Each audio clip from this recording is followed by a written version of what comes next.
আমরা আমরা আমরা একটি প্রশ্ন আপনার কাছে করতে চাই যে আপনি জানেন যে এটা বলা হচ্ছে যে শেখ হাসিনা সরকারে যখন শেখ হাসিনা ছিলেন প্রধানমন্ত্রী তখন প্রতি মাসে 1.33 বিলিয়ন ডলার অর্থাৎ বছরে $16 বিলিয়ন বিদেশে পাচার হয়েছে। প্রশ্ন হচ্ছে যে আপনারা 7 মাস ছিলেন, এই 7 মাসে তো আসলে এই ডলারটার পাচার হতে পারে নাই, সেই ডলারটা কি আসলে জমা হয়েছে? এই ডলারটার আসলে কি অবস্থা?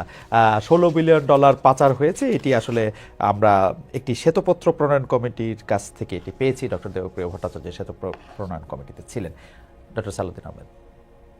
না, যেটা পাচার হয়েছে এখনো পাইনি আমরা, তো আমরা প্রাণপণ চেষ্টা করছি। এটাকে লোকজনকে আইডেন্টিফাই করা হয়েছে এবং এটা ব্যাপারে লিগ্যাল প্রসেস আমরা শুরু করব। আন্তর্জাতিক বিভিন্ন ইস্যু, বিশেষ করে ব্রিটেনের একটা টিম বাংলাদেশ ব্যাংকে আসছে, ওরা টেকনিক্যাল অ্যাসিস্ট্যান্স দেবে। আর মোটামুটি কাজ এবং মিউচুয়াল লিগ্যাল অ্যাসিস্ট্যান্স কি হবে সেটা নিয়ে আমরা গত সপ্তাহে প্রধান উপদেষ্টার সাথে ওনাকে আমরা ব্রিফ করেছি সমস্তটা। এটা এক নাম্বার। আর দ্বিতীয়ত হলো অলরেডি আপনার যারা পাচার করেছে তার মধ্যে 11টা খুব সেন্সিটিভ কেস, যেটা 1 নম্বরে আছেন আগের প্রধানমন্ত্রী। 11টা কেসকে এটা পার্সু করবো আমরা খুব সিরিয়াসলি। তারপরে অবশ্য অ্যান্টি কারাপশন কমিশন ডিসিশন নিয়েছে 200 কোটি টাকার উপরে যারা পাচারে ইনভলভ হয়েছে তাদেরটা ধরবে, কিন্তু প্রায়োরিটি হলো 11টা। এর মধ্যে সামিট গ্রুপ আছে, এর মধ্যে আপনার এই তো এসালাম আছে এবং শেখ হাসিনা ওনারও অ্যাকাউন্ট আছে, সবগুলো মিলে এইটা একটা। আরেকটা যেটা হয়েছে ইতিমধ্যে কিন্তু যারা বড়রা তো আছেই এবং মাঝারি যারা টাকা পাচার করে তাদের সবাই পার্সোনাল অ্যাকাউন্ট ফ্রিজ করা হয়েছে, তাদের কোনো অ্যাকাউন্টে অপারেটিভ না, কিন্তু তাদের বিজনেস অ্যাকাউন্ট গুলো ফ্রিজ করা হয় নাই। কারণ বিজনেস অ্যাকাউন্ট গুলো ফ্রিজ করলে ব্যবসা বাণিজ্য বসে যাবে। যেমন সালমান রহমানের বেক্সিমকো ফার্মাসিউটিক্যাল, শাইন পুকুর এবং অন্যান্য বিজনেসও তারা করতে পারবে না, যেমন সামিটেরও এগুলো কিন্তু ওপেন আছে। তো ওটা বাংলাদেশ ব্যাংক এগুলো ট্র্যাক করছে। তো সব দিক দিয়ে কিন্তু আমরা একটা টাকাটা আনার চেষ্টা করি, তবে একটা মেসেজ গেছে, এটাই সবচেয়ে বড় একটা শিক্ষা, যে এইরকম যদি টাকা পাচার করে কেউ ভবিষ্যতে এরা পার পাওয়ার কথা না, কারণ যথেষ্ট তাদের কষ্ট ভোগ করতে হচ্ছে। কারণ অ্যাকাউন্ট ফ্রিজ করার মতো জয়েন্ট অ্যাকাউন্ট আছে ওয়াইফের সাথে, সেগুলো বন্ধ। কারণ আমাদের কাছে বহু রিকোয়েস্ট আছে, ছেড়ে দেন আমার ওয়াইফের কষ্ট হচ্ছে। না, এটা ইন্টারেস্টিং, কিন্তু আমি আমি আরেকটা জিনিস একটু জানতে চাই যে যদি এই 7 মাস টাকা পাচার বন্ধ থাকে, অর্থাৎ এই 7 মাসে ওই হিসাবে $9.31 বিলিয়ন বাড়তি জমে যাওয়ার কথা, এটা কি আসলে আমরা এরকম সরল অঙ্ক করতে পারবো যেহেতু পাচার হয় না? সেই না কাছে না, স্মরণ করে, কারণ এখন হয়েছে কি জানে, যেটা পাচার হয়ে গেছে সেটাতে কিন্তু চলে গেছে এবং আপনি দেখবেন রিজার্ভ যায় 42 বিলিয়ন থেকে কত নেমে আসছে, কিছু বিক্রি করছে, তারপর এখন 20-এর মধ্যে আমরা কোন রকমে রাখছি। অতএব দেশ এই বিদেশিটা এসে পাচ্ছি না। আর দেশের যেটা টাকা থাকার কথা, মানে যে ওরা যে কিছু পাচার হয়েছে দেশে, সব টাকাই কিন্তু সব পাচারে চলে গেছে। যেমন এক্সাম্পল, একটা ব্যাংকের চেয়ারম্যান প্রায় 60% টাকা সব নিয়ে চলে গেছে, আরেকটাতে প্রায় 50%। তারপর সালমান তো ধার করে করে 50,000 কোটি টাকা নিয়ে গেছে। আবার এই টাকাগুলো এখন ডিফিকাল্ট কোথায় আছে হদিস, বিশেষ করে তাদের সাঙ্গপাঙ্গ এটা হয়েছে কি এগুলো ডিস্ট্রিবিউটেড হয়ে গেছে, এটা কিন্তু মেইন স্ট্রিমে আসছে না। ওকে, বুঝতে পারছি, কিন্তু পাচার বন্ধ হয়েছে, পাচার বন্ধ হয়েছে, তাহলে রিজার্ভ বাড়ছে না কেন? না, রিজার্ভ বাড়ছে না কারণ পাচার বন্ধ হয়েছে। এখন রিজার্ভ আগে যেটা পাচার হতো, মানে যেটা এডিশনাল, সেই এডিশনাল টাকাটা আগে আলাদা এসে হতো, আগেও যে খুব বেশি যোগ হতো তা না।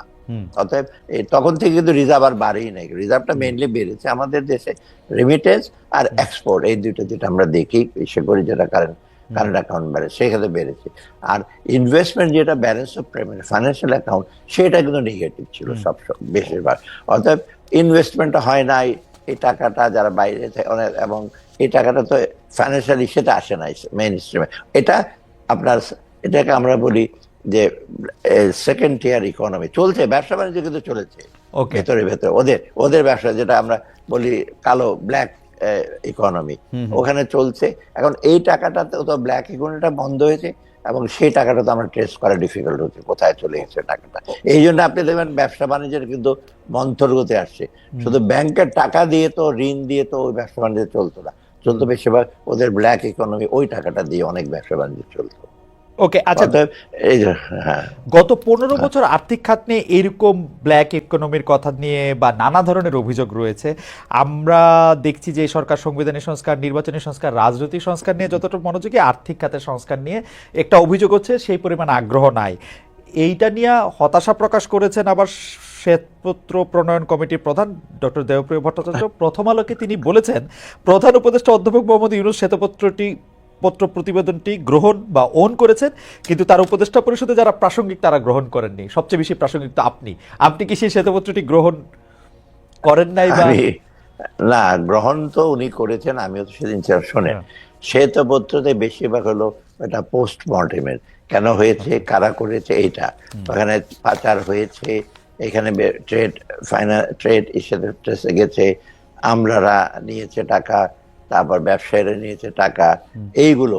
অতএব এগুলো একটা অ্যামাউন্ট বলেছে। আর প্রেসক্রিপশনে যেটা, মানে প্রেসক্রিপ্টে যেটা রিকমেন্ডেশন, সেটা দেখে আপনারা টাকা নিয়ে আসেন, আপনারা সে ট্যাক্স বাড়ান, কমান, এইগুলো। অতএব এইগুলো কংক্রিট না যে আমরা যে নেই তা না। কিন্তু এখন এটা অনেকে মনে করছে যে ওনার সাথে কথা বলে সবার সাথে কথা আমরা নেব। পলিসি কিন্তু পাবলিক ভিউজ ওর সাথে নেওয়া যায় না। আমরা নিয়েছি কগনিজেন্সে, এবং অনেক, আমি ফাইন্যান্স মিনিস্টার একটা জিনিস আমি বলি, আমি তো কম কথা বলি, ভেতরে ভেতরে কিন্তু অনেক অ্যাকশন নেওয়া হচ্ছে। এটারই চিহ্নটা আপনি দেখবেন, এই রোজার মাসে এবার সবচেয়ে স্থিতিশীল। এটা কি হঠাৎ করে চলে আসছে নাকি? তারপর ব্যাংকগুলি মোটর ফিরে আসছে, ইসলামী ব্যাংক যেমন টার্ন অ্যারাউন্ড করছে। অত হচ্ছে, ওদেরটা যে নেই না এটা ঠিক না।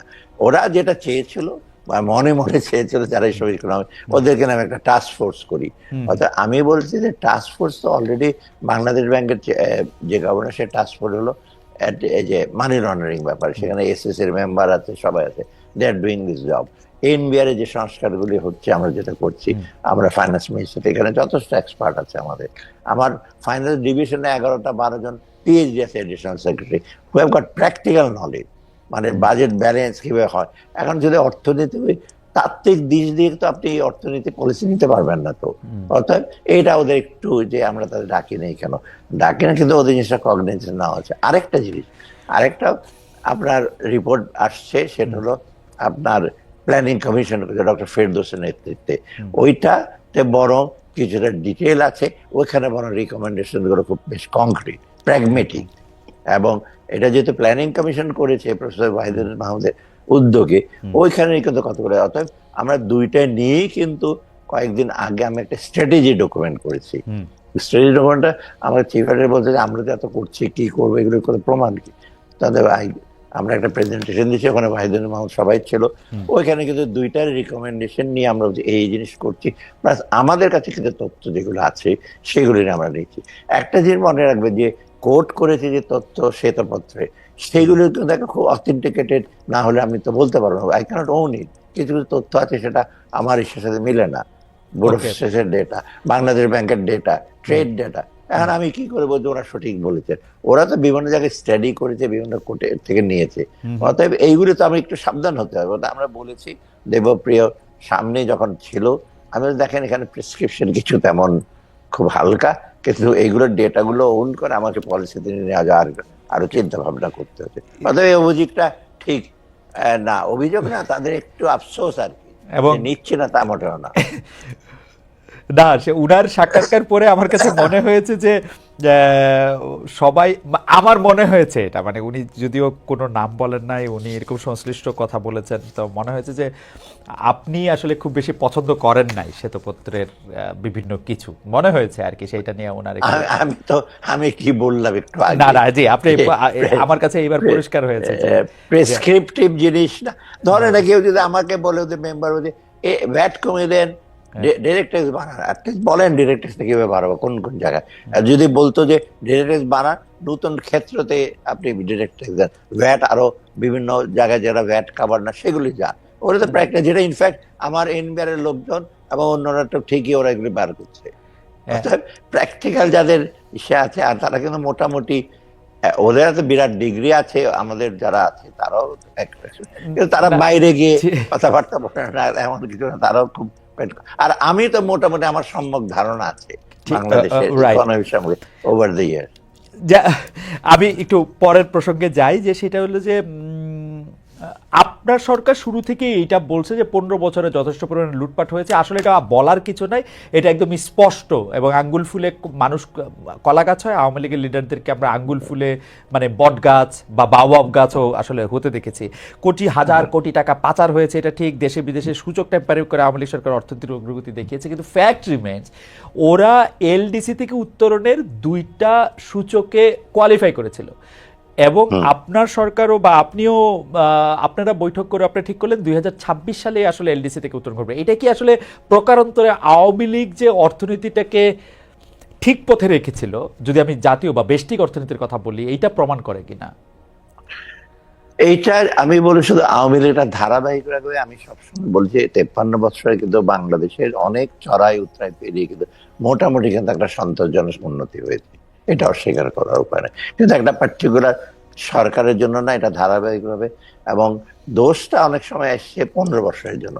আমরা কিন্তু আরো যেটা আমরা বলি কাউন্টার ফ্যাকচুয়াল আর্গুমেন্ট, যে ওরা যদি 15 বছরে যদি একটু বেটার আরো পারফর্ম করতো, করাপশন না হতো, স্বজনপ্রীতি না হতো, বাংলাদেশে এতদিনে কিন্তু মিডল ইনকাম গিয়ে এবং বরং আপার মিডল ইনকামের দিকে যেতে পারতো, সেটা হয় নাই।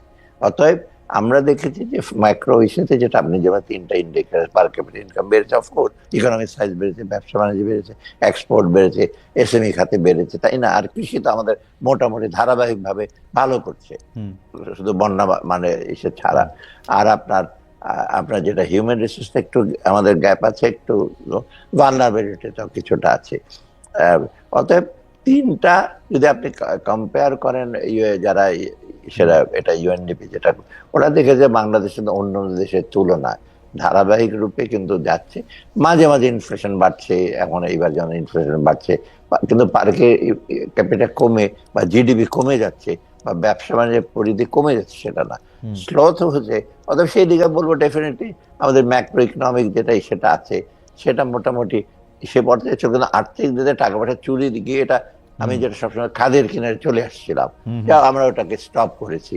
অর্থাৎ এই দিক দিয়ে আপনি বলতে পারেন ইনডিরেক্টলি ওভার দ্য ইয়ার যেগুলো করেছে সেগুলো মোটামুটি কিন্তু আমাদেরকে একেবারে ধ্বংসের পথে নিয়ে যায়নি, কিন্তু আমাদেরকে অনেক ডিফিকাল্ট সিচুয়েশন নিয়েছে, যেটা আমাদের বাংলাদেশ কিন্তু আরো বিশেষ করে ম্যাক্রো ইকোনমিক সেক্টরে বা ওভারঅল এর সাথে মোটা দাগে ডেভেলপমেন্ট হয়েছে।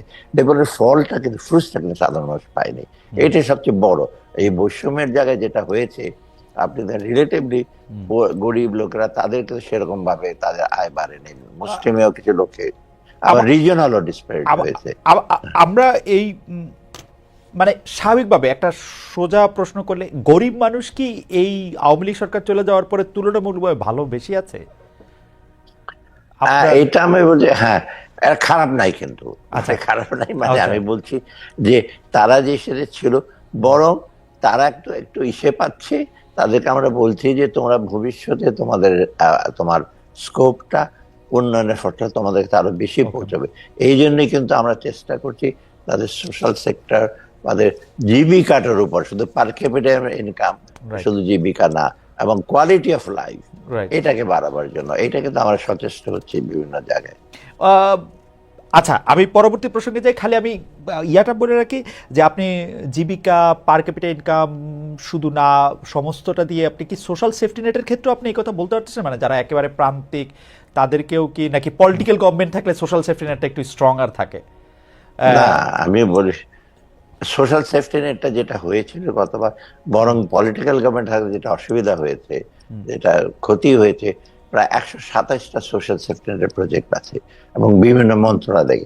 টাকা পয়সার দিক দিয়ে কিন্তু খুব অপ্রতুল না, কিন্তু যারা বেনিফিশিয়ারিজ, এই যে 1 কোটির লোকের কাছে যাওয়া, তা আমাদের প্রায় 20 লক্ষ লোকই হলো আপনার আনডিজার্ভিং, ইউনিয়ন পরিষদের মেম্বারের ভাই বোন, এটা সেটা। অতএব 80 লক্ষ এখানে ওয়েস্টেজ হয়েছে। অতএব সেই টাকাটা যদি থাকতো, আপনি পরিধি বাড়াতে পারতেন, বা অ্যালাউন্সটা যে বয়স্ক ভাতা 500 টাকা, ওটাকে আরো বেশি দিতে পারতেন। অতএব এই জিনিসটা কিন্তু ইফেক্টিভ হয় না। এমনি ছিল সোশ্যাল সেক্টর, এখন আমরা বলছি যে এইখানে বেশি নজর দেওয়া। এবং ইনফ্যাক্ট বলি আমি যে ডোনাররা যখন আমাদের কাছে আসে, ওয়ার্ল্ড ব্যাংকের এডিবি আসে বা বায়োলেটারাল, ওরা বলে তোমরা কিন্তু ম্যাক্রো ফান্ডামেন্টাল ব্যবসা ইসে করবে, কিন্তু সোশ্যাল সেক্টরকে তুমি ইসে করতে পারবে না,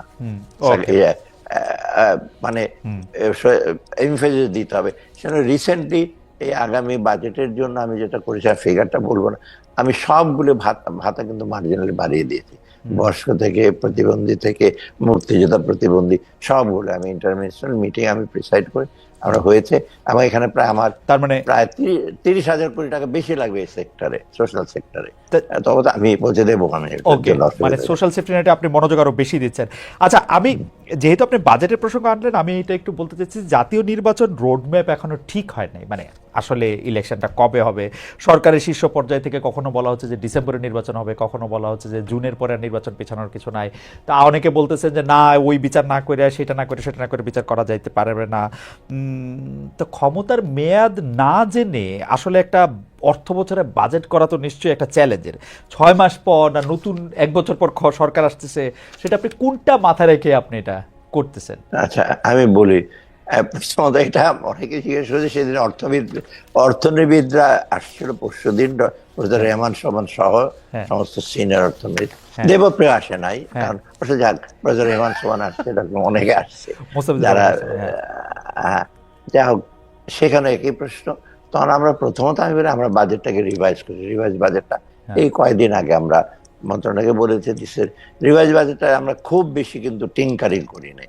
একটা বিষয় এসে করেছি, যে বিষয় রাষ্ট্রসভা আসেন না, এডিপিটা, যেগুলো প্রজেক্ট গুলো আপনার একদম যাচ্ছে, দেয় 10, 12, 15 বছর হয়েছে, প্রোগ্রেস 2%, 4%, 5%, সেগুলো আমরা বলছি এখন আর এগুলো আমরা রিভিজিট করবো, এগুলো করবো না। সেটা planning minister doctor Wahidul Mahmud, আমি বসে, আমরা একাধিকবার বসে ঠিক করেছি। অর্থাৎ এডিপি সাইটটাকে আমরা প্র্যাগমেটিক করছি রিভাইজ বাজেটে। আর আমরা যেগুলো চলছে, অনেক দূর চলে গেছে, ধরুন রূপপুর প্রজেক্ট প্রায় বহু টাকা ডিসবার্স, ওটা আমরা বলবো না বন্ধ করে দাও, ওটা আমাদের প্রয়োজন, তাই না? অর্থাৎ এইরকম কিন্তু কিছু কিছু আছে মনুমেন্ট প্রজেক্ট বলি আমি সাধারণত, মনুমেন্ট, বিরাট বিরাট দেখবে লোকজন উপর থেকে তাকিয়ে থাকবে, কিন্তু কাজ হবে না। সেই প্রজেক্টগুলোর ব্যাপারে আমরা রিভিজিট করছি, এক্সটেনশনের ব্যাপারে হতে হবে না, কিন্তু এডিবি আমরা প্রজেক্ট রাখবো যেখানে লোকাল এমপ্লয়মেন্ট জেনারেশন হবে। বিরাট বিরাট ক্যাটারপিলার বড় বড় যন্ত্রপাতি এনে হাই ইসে করবেন, বাট লোকাল রিসোর্স ব্যবহার করবেন। অতএব এইগুলো করছে, অর্থাৎ রিভাইজ বাজেটটা এটা হলো। সামনের বাজেটটা চ্যালেঞ্জ যেটা আপনি বলেন, অলরেডি আমরা সেটা একটা রূপরেখা আমরা প্রেজেন্ট করেছি কয়েকদিন আগে টেফ্যাট বাজারের কাছে। মেইনলি হলে আমাদের কতগুলো চ্যালেঞ্জ আছে এখন। একটা হলো মূল্যস্ফীতির ব্যাপারটা, তার মানে both supply side, demand side. Monetary policy demand side করছে, but that is not enough supply সাইডটা। এটা দেখতে পাচ্ছেন, আমি ট্যাক্স কমিয়ে দিয়েছি এসেনশিয়াল প্রোডাক্টে, ইভেন বাইরের আছে আজকে 50,000 মন চাল, 20,000 মন মসুর ঢালানোর জন্য আমরা পারমিশন দিয়েছি। অতএব এইগুলোতে একটা চাপ পড়ছে আমাদের মধ্যে, অতএব এইটা আমার বাজেটে কিন্তু এই প্রভিশনটা রাখতে হবে। দ্বিতীয়ত হলো আমাদের আরেকটা ইস্যু হলো কর্মসংস্থান করা। কর্মসংস্থান করতে হলে তো আমার যেতে হবে, বিগ ইন্ডাস্ট্রিতে আছে, কিন্তু অন্য যারা বসে গেছে, যারা বিভিন্ন কারণে হয় না, যারা করাপশন না, কিন্তু অন্য কারণে ম্যানেজমেন্ট প্রবলেম বা ডিস্টারবেন্স হচ্ছে। অনেক সময় দেখা গেছে 15 বছরে যারা রাজনৈতিক ছিল, তার প্রতিপক্ষের বড় বড় ইন্ডাস্ট্রিতে কাজ করতে হলো, দেয় নাই, বন্ধ করে দিয়েছে গ্যাস, বা লেবারের আনরেস্ট করতে বন্ধ হয়েছে, সেগুলো বাংলাদেশ ব্যাংকের চেষ্টা করছে ব্যাংকের মাধ্যমে। এইটা একটা থাকবে, যে প্রাইভেট সেক্টরকে উজ্জীবিত করা, এটা একটা বড়। সেখানে সাথে কিন্তু আমাদের রিলেটেড হবে ট্যাক্স পলিসিটা। আমার একটা মানে আপনার কথা শোনা তো আসলে অনেক বেশি ইনফরমেশনও ইয়াও জানা যায়, মানে বিষয়গুলি বোঝাও যায়, কিন্তু আমি একটা সরল বিষয় আপনার একটু দৃষ্টি আকর্ষণ করতে চাই। আপনার কাছে কি মনে হয় একজন অর্থনীতিবিদ হিসেবে, এতদিন ধরে আপনি নানা পজিশনে আপনার বিশাল আপনি দায়িত্ব পালন করেছেন বাংলাদেশে, আপনার কাছে কি মনে হয় প্রফেসর ইউনূসের সরকারের মতো একটা সরকার থাকলে দেশের অর্থনীতির চালিকা শক্তি বা দেশের অর্থনীতির যে জোর সেইটা বাড়বে, নাকি একটা পলিটিক্যাল গভর্নমেন্ট আসলে সেটা একটু সহজ হবে? মানে আপনার হোয়াট ইজ ইউর টেক? যেমন আপনার সাথে যখন কথা বলতেছি তখন অনেকে বলতেছেন যে আমরা মনে করি যে প্রফেসর ইউনূসের সরকার অনেকদিন থাকা উচিত, অনেকে আবার মনে করতেছেন না, আসলে পলিটিক্যাল গভর্নমেন্ট না আসলে অর্থনীতিটার মধ্যে যেটা হচ্ছে জোর পাওয়া সেইটা পায় না। আপনি কি মনে করেন আসলে? হ্যাঁ, আমি এটা প্রায় আমাকে প্রশ্ন, আমি বলি পলিটিক্যাল গভর্নমেন্টের বিকল্প নেই, এটা আপনি জানেন, এটা তো ডেফিনেটলি আসতে হবে ইলেকশন। তবে পলিটিক্যাল গভর্নমেন্টের আমাদের যে এই গভর্নমেন্টটা যখন ইন্টারিম গভর্নমেন্ট, আমাদের হলো, আমাদের যারা আছি, আমাদের কোনো রাজনৈতিক অভিলাষ নেই, আমাদের কোনো এজেন্ডা নেই, কিন্তু পলিটিক্যাল গভর্নমেন্টে আগের বার দেখতে প্রত্যেকে কিন্তু ব্যাংকের মালিক, ইন্ডাস্ট্রির মালিক, এমপি এবং বিভিন্ন জায়গায়, অর্থাৎ ওদের একটা নেক্সাস ছিল। সাধারণ মানুষ এটাকে ওরা অনেকে বলে অলিগার আদার, অনেকে কিন্তু কোনো চান্সই পায়, কিন্তু এইটাতে এটা নাই। অতএব একটা সুবিধা কি, আমরা ওইটাকে আস্তে আস্তে আমরা ভাঙতে চেষ্টা করছি, এটা ডেফিনেটলি আমরা করব। তবে এখন কিছু কিছু জিনিস আছে আমার মতে, যেটা কিছু আমি যেটা সবসময় বলি, আমার কিছু কিছু জিনিস আছে ইমিডিয়েটলি আমরা করব, এবং সবগুলো জিনিস হয়তো আমরা ডিসেম্বর শুরু করে দিয়ে যাব, কিন্তু আমরা ছাপ রেখে যাব, ফুটপ্রিন্ট। এবং এটা কালকে ওদিন ইকোনমিস্টরা বলেছে, তোমরা একটা ফুটপ্রিন্ট রেখে যাও, তোমরা সব ইমপ্লিমেন্ট করতে পারবে না। এবং সেটা সিলেক্টিভ জিনিস দেখছি, বড় বড় এই যে ধরেন ব্যাংকিং আইন সংস্কার বা আরো বিরাট বিরাট, সেইগুলো এগুলো করা অনেক সময়ের ব্যাপার, এগুলো অতএব পলিটিক্যাল গভর্নমেন্ট সেটা করতে পারে।